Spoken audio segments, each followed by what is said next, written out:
안녕하세요. 요한계시록 심화강의 12번째 시간입니다. 이 시간에는 두아디라 교회에 대한 말씀, 요한계시록 2장 18절부터 29절까지 말씀을 통해서 함께 은혜를 나누도록 하겠습니다. 제가 본문 말씀을 봉독해 올리겠습니다. 두아디라 교회의 사자에게 편지하기를 그 눈이 불꽃 같고 그 발이 빛난 주석과 같은 하나님의 아들이 가라사대 내가 네 사업과 사랑과 믿음과 섬김과 인내를 아노니 네 나중 행위가 처음 것보다 많도다. 그러나 네게 책망할 일이 있노라. 자칭 선지자라 하는 여자 이세벨을 네가 용납함이니 그가 내 종들을 가르쳐 꾀어 행음하게 하고 우상의 제물을 먹게 하는도다. 또 내가 그에게 회개할 기회를 주었으되 그 음행을 회개하고자 아니하는도다. 볼지어다 내가 그를 침상에 던질 터이요 또 그러더불어 간음하는 자들도 만일 그의 행위를 회개치 아니하면 큰 환난 가운데 던지고 또 내가 사망으로 그의 자녀를 죽이리니 모든 교회가 나는 사람의 뜻과 마음을 살피는 자인 줄 알지라. 내가 너희 각 사람의 행위대로 갚아주리라. 두아디라에 남아있어 이 교훈을 받지 아니하고 소위 사단의 깊은 것을 알지 못하는 너희에게 말하노니 다른 짐으로 너희에게 지울 것이 없노라. 다만 너희에게 있는 것을 내가 올 때까지 굳게 잡으라. 이기는 자와 끝까지 내 일을 지키는 그에게 만국을 다스리는 권세를 주리니 그가 철장을 가지고 저희를 다스려 질그릇 깨뜨리는 것과 같이 하리라. 나도 내 아버지께 받은 것이 그러하니라. 내가 또 그에게 새벽별을 주리라. 귀 있는 자는 성령이 교회들에게 하시는 말씀을 들을지어다. 아멘.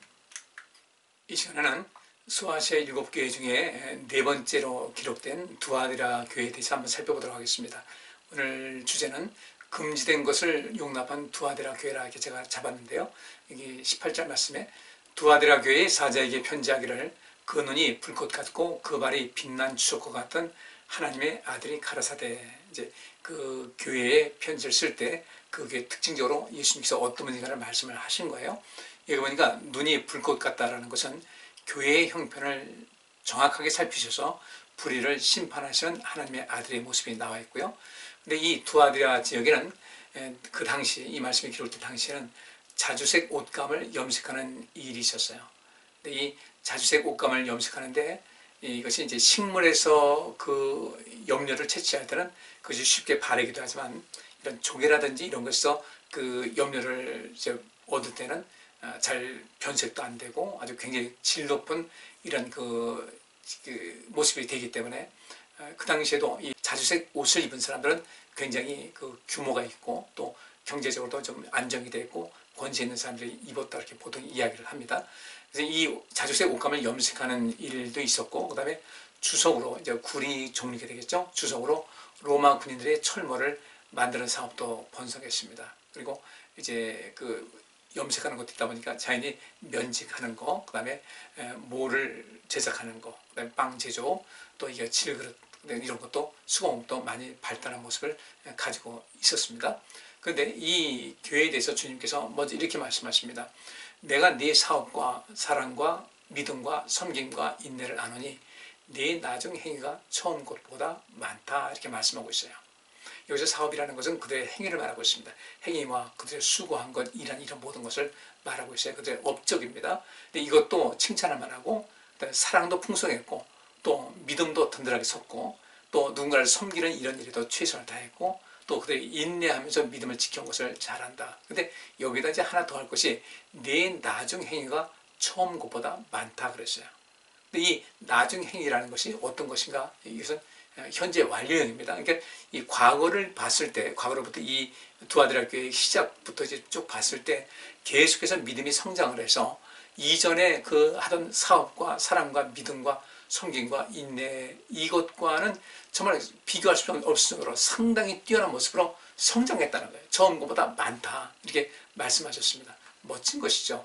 다른 거 말고 그들의 수고하고 그들의 일하는 것, 또 그들의 사랑을 베푼 것과 그 믿음을 지키는 것과 또 누군가를 섬기는 일, 또 베푸는 일, 그 다음에 그 여러 가지 어려움이 있어도 끊임없이 믿음을 굳건시키면서 인내하는 이런 일, 이것이 이전보다 지금이 훨씬 더 낫다. 주님께서 이 말씀을 주실 때, 그 시점 봤을 때 이전보다 훨씬 더 뛰어난 모습이라고 말씀하셨으니까 이전 완벽할 정도로 모든 것을 이루었던 것이거든요. 그런데 문제가 20절 말씀 보니까 그러나 내게 책망할 일이 있노라. 자칭 선지자라 하는 여자 이세벨을 내가 용납함이니 그가 내 종들을 가르쳐 꿰어 행음하게 하고 우상의 제물을 먹게 하는도다 그랬어요.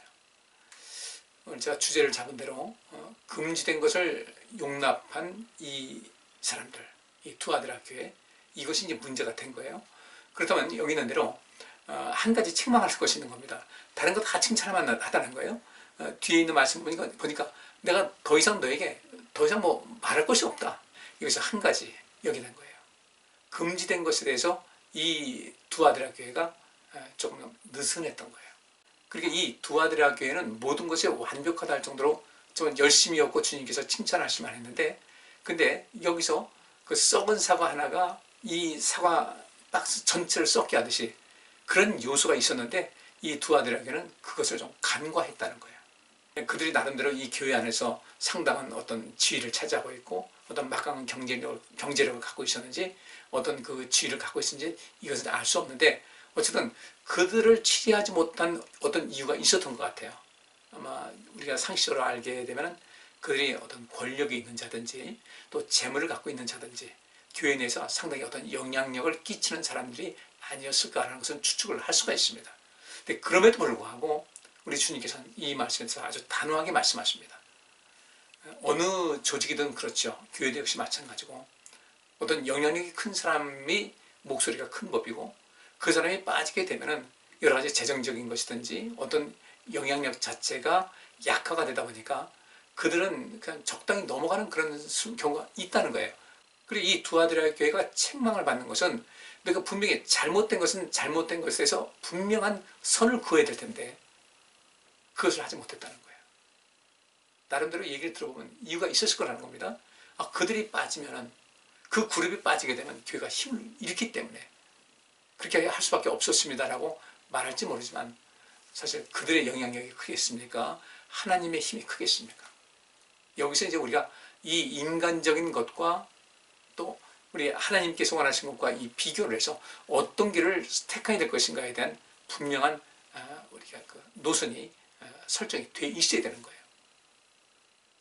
실상 많은 영향력을 가진 사람들이 결국 무시할 수 없는 그런 존재들이에요.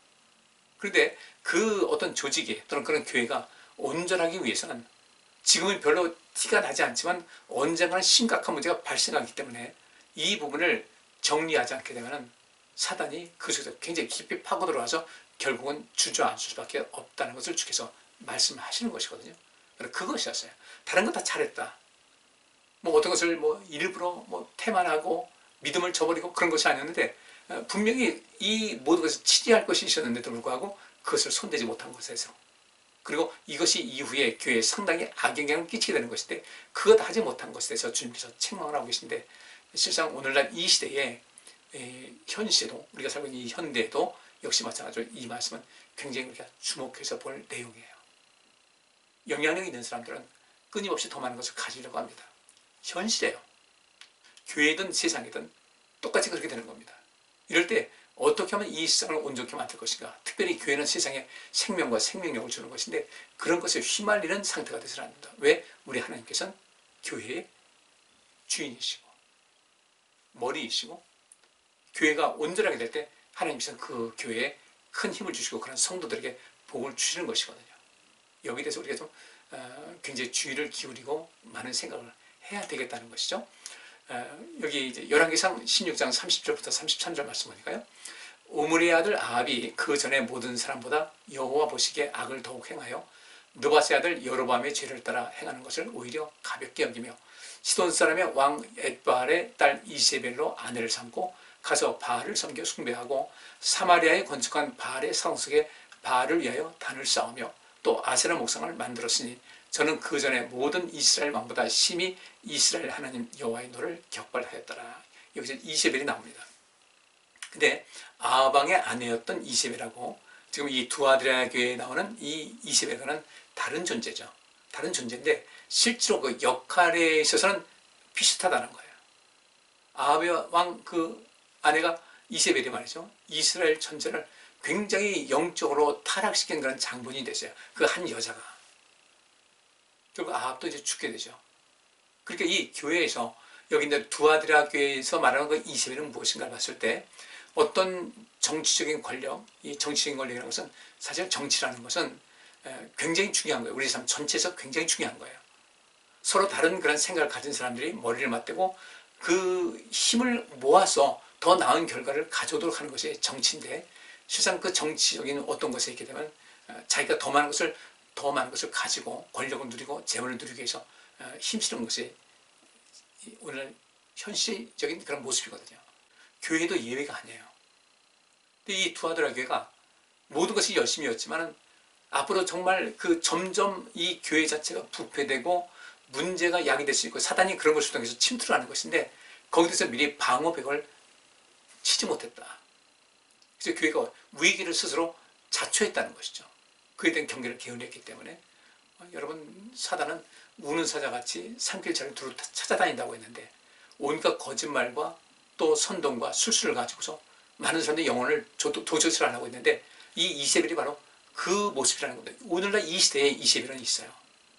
이 아방의 아내였던 이세벨과 같은 그런 존재, 그렇게 행동하고 그렇게 이 분당질하는 그런 존재들이 어디든 있는 것인데, 이세벨은 어떤 단 하나의 특정 인물이 아니라 두아드라에서 이 이세벨을 이야기하고 있고, 이 지상에 있는 모든 교회 주님께서 경고하신 것은 이세벨과 같은 그런 존재가 교회에서 악행을 확장시키지 못하도록 철저히 경계를 하고 그것을 징계하라는 것을 말씀을 하고 있는 것이거든요.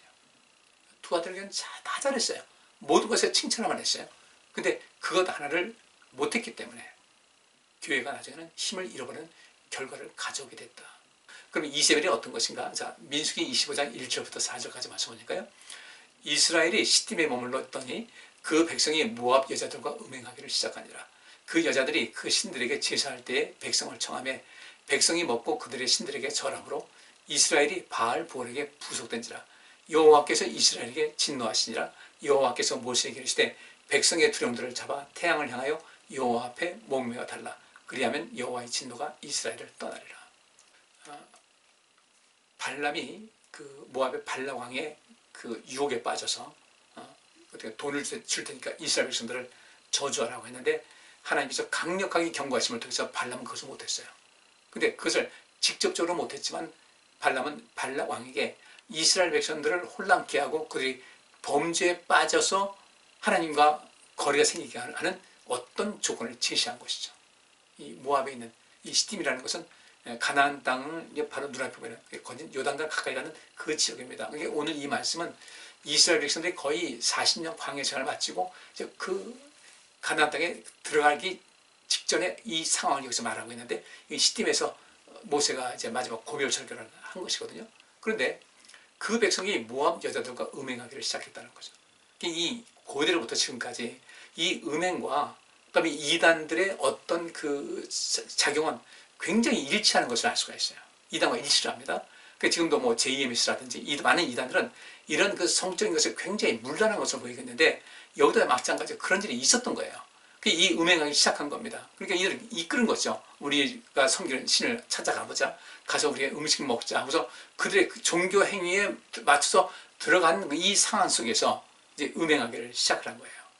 여기서 음행이라는 것은 그런 겁니다. 그렇게 그들의 이 종교의식에 참여를 하고 그들이 있는 그 음식 같이 먹고, 그 다음에 그들의 종교 행위하고 있는 그들의 신전 안에 여사제들과 함께, 여자들과 그냥 모든 사람들이 보는 앞에서 온갖 난잡한 성행위를 했던 거예요. 이 사람 이스라엘 백성들이 이 육신의 어떤 욕구에 빠진 사람들이 그 일에 함께 이제 뒤엉켜가지고 이런 문제가 생겼던 것이죠. 그래서 2절 보니까 그 여자들이 그 신들에게 제사할 때 백성을 청하며 백성이 먹고 그들의 신들에게 절함으로 이스라엘이 바알 보엘에게 부속이 되어버렸어요. 그들이 완전히 그것에 푹 빠져버린 겁니다. 하나님께서 이스라엘에게 진노하시죠. 여호와께서 모세에게 말씀하시기를 백성의 두령들을 잡아 태양을 향하여 여호와 앞에 목매어 달라. 그러면 여호와의 진노가 이스라엘을 떠날 것이다. 여기서 문제가 뭐냐? 백성의 두령들이에요. 그 백성의 두령은 누굽니까? 권력이 있는 자들이에요. 권력이 있고 또 어떤 영향력이 있는 사람들인데, 이들이 앞장서서 한 거예요. 그들이 앞장서서 하니까 괜찮은가 보다. 이래도 되는가 보다. 그래서 육적인 어떤 욕구가 강한 사람들은 그냥 맥없이 빨려 들어가는 거죠. 이 두아드라 교회도 결국 이 말씀과 비교해서 봤을 때 왜 두 아들의 교회가 왜 이것을 이 이세벨을 경계하지 않았을까? 그래가지고 이 종교적 난잡한 이런 모든 행위를 이 그들의 그 어떤 이방 신들과 이렇게 연결시켜서 하는 것을 왜 막지 못했을까? 그 일을 주장한 사람이 누구였을까?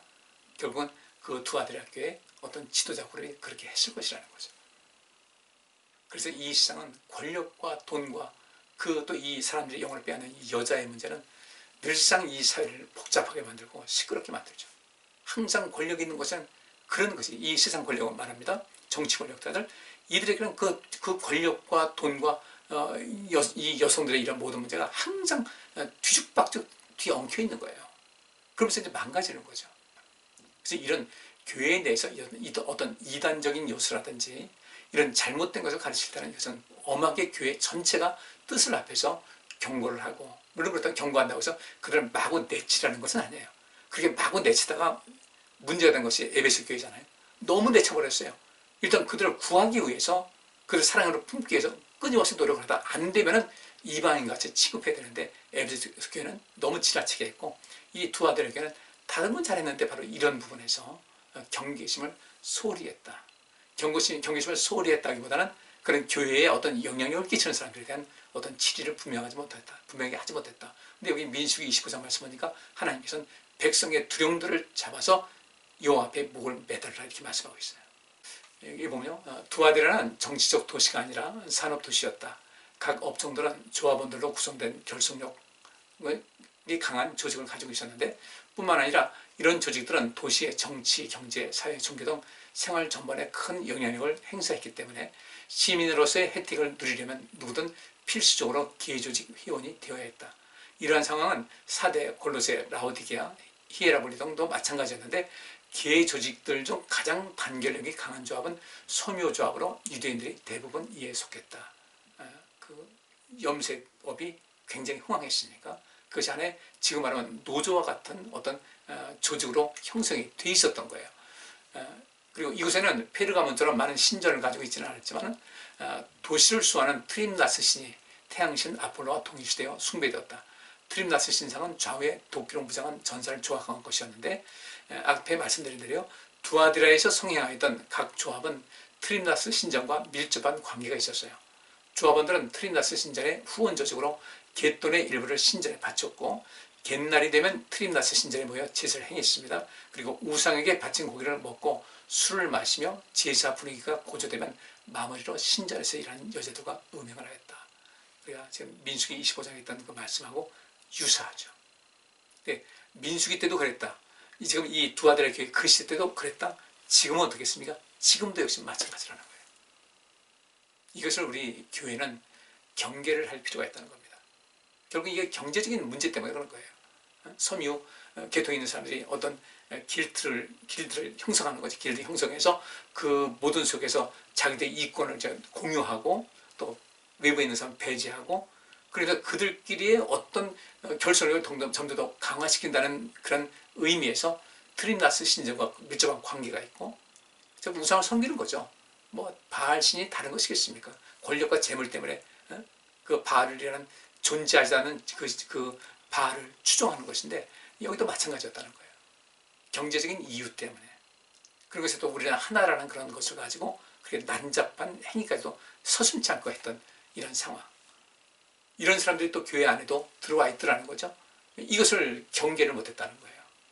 그냥 어떤 영향력이 있다 보니까 그냥 넘어가자 이런 식으로 너무 소극적으로 대응한 것에 대해서 우리 주님께서 강하게 책망을 하고 계십니다. 그러므로 당시 두 아들의 교회들 중에는 자신의 생활 기반을 잃어버리지 않기 위해서 이 교회 제사와 거기에 수반되는 부도덕 관습을 따라 행하는 자들이 있었다. 두 아들아에 있던 거짓 선지자 이세벨도 이처럼 성도들을 끼워서 우상을 섬기게 하고 죄를 짓게 해야 했다. 아마 이 여자 이세벨은 영지주의에 속하는 이단이었던 것으로 보인다.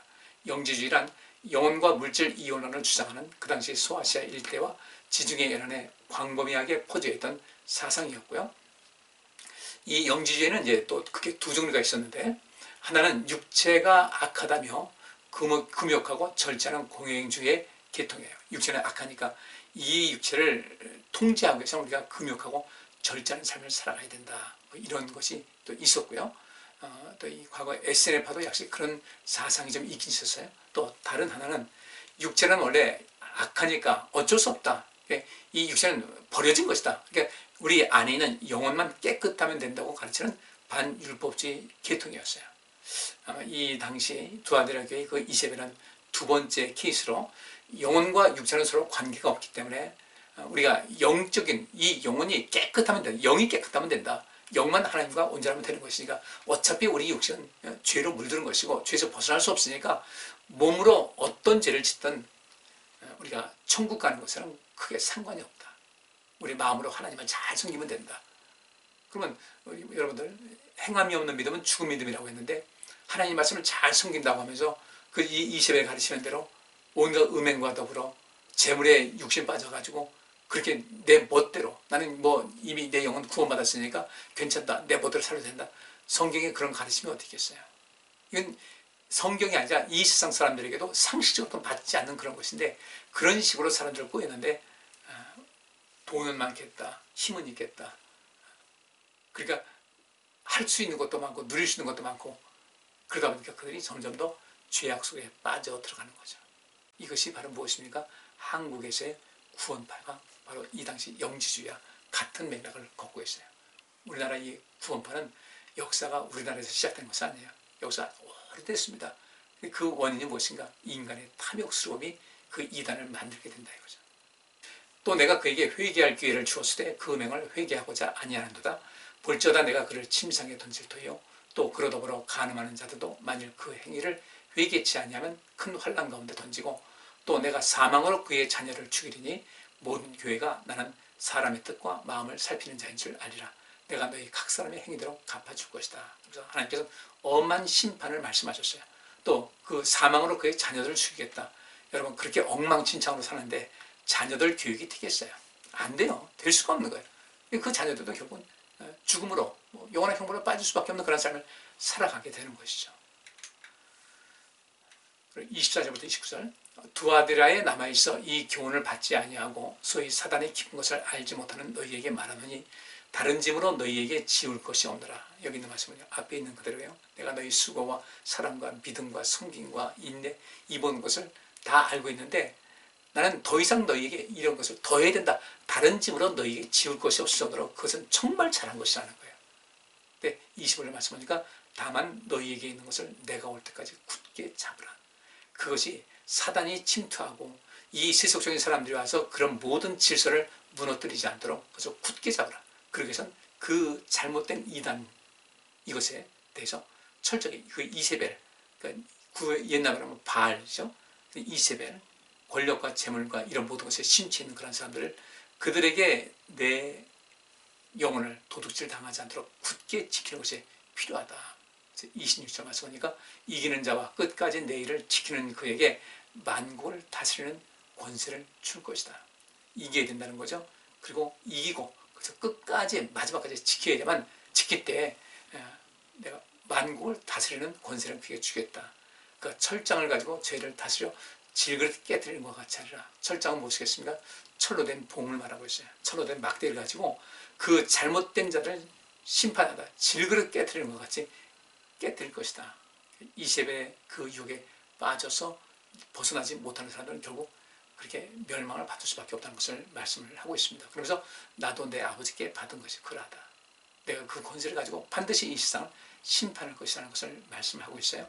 28절에 내가 또 그에게 새벽별을 주리라. 누구에게? 이기는 자. 이기고 끝까지 그것을 붙잡고 지키는 사람, 내일을 지키는 사람에게는 새벽별을 줄 것이다. 새벽에 가장 빛나는 별, 금성이죠. 새벽별. 그와 같은 영광을 줄 것이다 하시면서 귀 있는 자는 성령이 교회들에게 하시는 말씀을 들을지어다. 이 두아디라 교회에 대한 이 말씀은 그러니까 성령이 교회들에게 하시는 말씀을 들을지어다 했으니까 온 세상에 있는 모든 교회에게 이 말씀이 적용이 돼야 되고 굳건히 지켜야 된다는 것을 꼭 기억하셔서 우리가 하나님 앞에 행해야 될 바 모든 온전하게 하시면 우리가 반드시 주님께서 미워하신 것은 철저히 멀리하고 그것에 대해서 정죄도 할 수 있어야 되고 그것을 품으려 하되 그것에 결코 돌아오지 않는 사람들과는 선을 그을 수 있는 이런 단호함도 있어야 되겠다. 기도합니다. 하나님 감사합니다. 두아디라 교회의 말씀을 살폈습니다. 우리가 지켜나가야 될 것 끝까지 지키고, 또 우리가 교회를 지키기 위해서 악한 그 영향력을 가지고 끼치려고 하는 그런 온갖 불량한 이런 세력에 대해서는 철저하게 방어를 하면서 나 자신을 지키고 교회를 지킬 수 있는, 그 하나님 나라를 온전케 할 수 있는 참 믿음의 삶을 살아가게 하여 주옵소서. 예수 그리스도 이름으로 기도하옵나이다. 아멘. 네, 여기까지 하겠습니다. 감사합니다.